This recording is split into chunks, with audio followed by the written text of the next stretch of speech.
Fox Carolina, the 4 o'clock news starts now. Well, how about some 60s in January? Yes, it is mild out there, but big changes are coming. I'll show you that drop, and plus a rain and snow system for later in the week. Plus, tensions growing following the announcement of 8,500 U.S. troops being sent to Ukraine. What is America's next move? And you'll hear from South Carolina Senator Lindsey Graham on his response to what's happening. Plus, an upstate family holding a vigil for their son who was killed 7 years ago.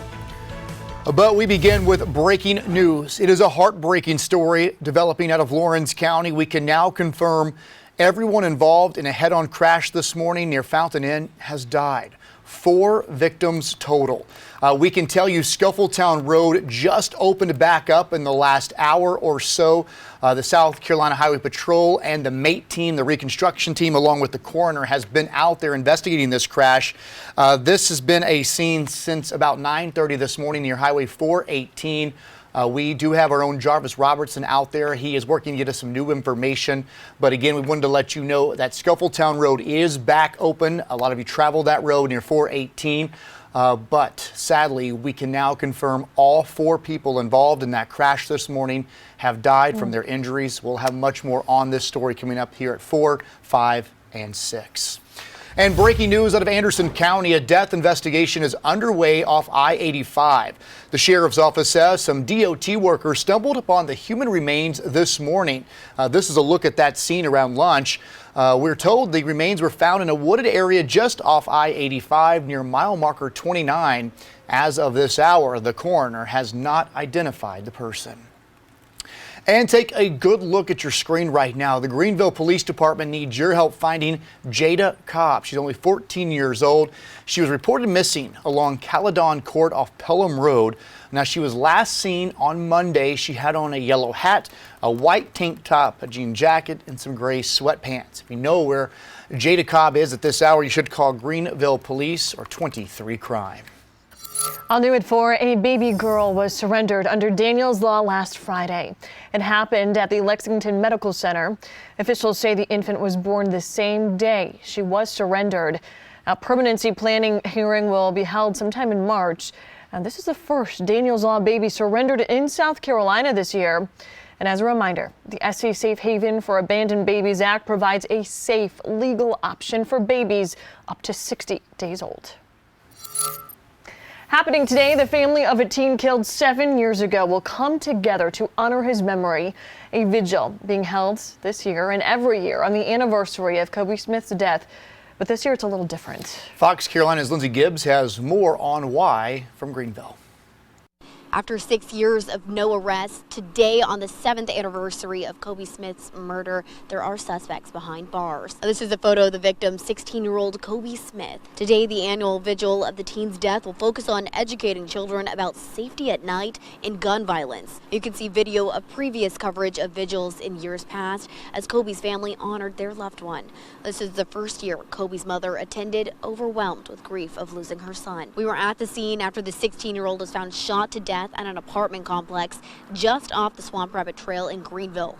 Now, activists are stressing the importance to avoid dangerous areas when it's dark out. We want to show you the photos of the 3 people Greenville police say killed Smith back in 2015. Police made the arrests in April this last year. Tonight, the vigil will begin at 4:30. Now, typically in years past, they start here at the Phyllis Wheatley Community Center and they walk over to the apartment complex where Kobe's body was found. Of course, you can stay up to date by downloading our Fox Carolina News app. For now, reporting in Greenville, Lindsey Gibbs, Fox Carolina News.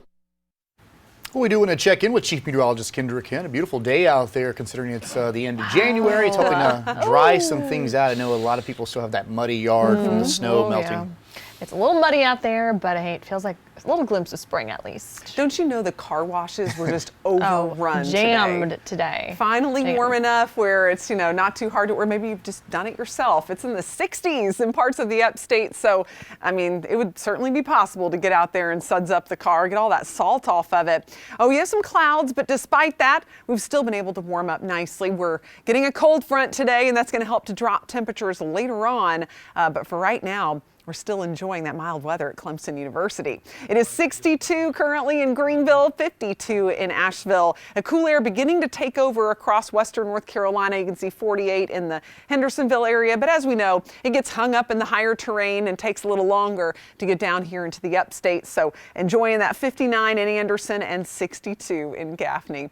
Fox Radar 3D just showing a few showers to the south of us right now. Most of the clouds, at least the thicker cloud cover, cleared out, and it really helped to shoot those temperatures up throughout this afternoon. So looking over your next 12 hours, yes, it's mild now, but temperatures will fall pretty quickly tonight. We'll notice temps falling to around 46 by 10 o'clock this evening. So bundling up to take the dog out one last time tonight, perhaps, and then on into the 30s as we go toward 4 a.m.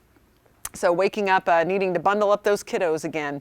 In the mountains, a faster fall in temperatures tonight as we'll feel the brunt of that colder air. Mostly clear with temperatures down into the 20s by late night. Now some quiet weather's ahead, but we're still watching Friday. Could be a decent snow in the mountains and possibly some upstate showers. We'll talk a little more about that coming up. But first, let's head over to Chris Scott for a first check of our roads. Hi, Kendra. Good afternoon, everybody. Hope you're doing well. We are following a couple of accidents, 3 or 4, looks like right now in the Greenville County area, right at the border of Spartanburg County, and then a couple over in Spartanburg County. Some issues for you there as well. We'll start in Greenville County. We're Boiling Springs at Devonshire Road. There's a crash there at the red light. Lane blocked up due to an accident on Highway 14 at GSP Drive. That's right near I-85. If you're familiar with the new QT there, that's where that is. Stalled vehicles slowing traffic down right now at 292 at I-26. This icon means that traffic is at least moving through there. It's not actually stopped, so that's a good thing.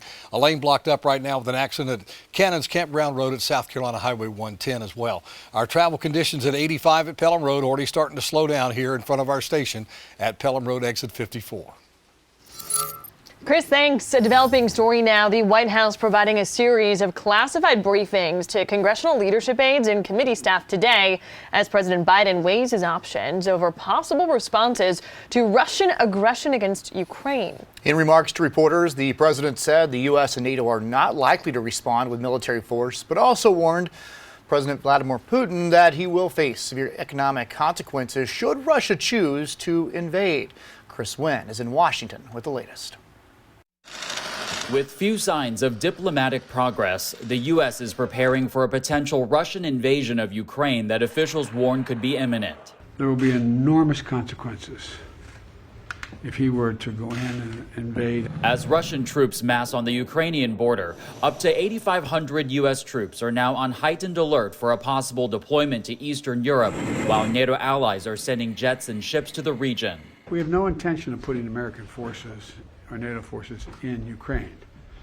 But as I said, there are going to be serious economic consequences if he moves. This as Russia announces new military exercises, sending more equipment to Belarus, including surface-to-air missile system units, blaming Washington's decision for the escalation, and continuing to demand security concessions from Ukraine and NATO. The White House. Ukraine's foreign minister responding in an exclusive CNN interview Tuesday. If anyone makes a concession on Ukraine, behind Ukraine's back, first, we will not accept that. Ukraine says Russia is trying to destabilize the country ahead of any planned military invasion. But the Kremlin denies it is planning to attack and argues that NATO support for Ukraine constitutes a growing threat on Russia's western flank. If he were to move in with all those forces, it would be the largest invasion since World War II. It would change the world. In Washington, I'm Chris Wynn.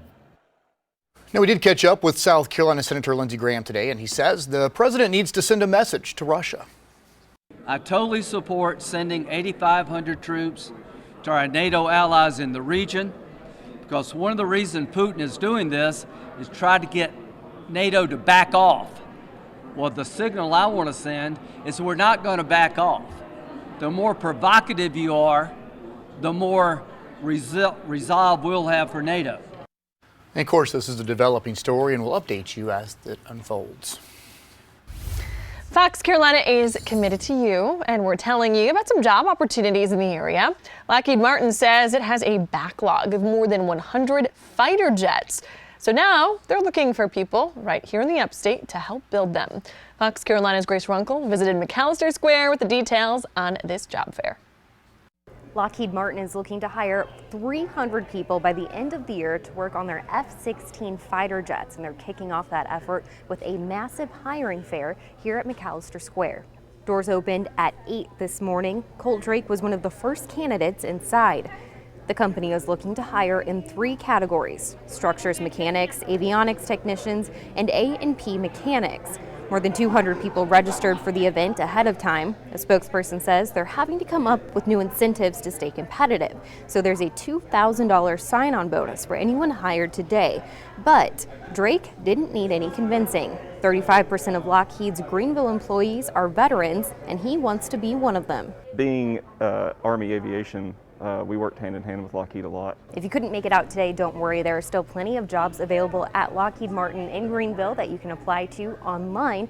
Those are mainly focusing on sustainment, so people who work on prolonging the life of those F-16s that they're looking to hire people to make today. If you're interested, you can head to our Fox Carolina News app. We've got the link for you right there. Reporting in Greenville, Grace Runkel, Fox Carolina News.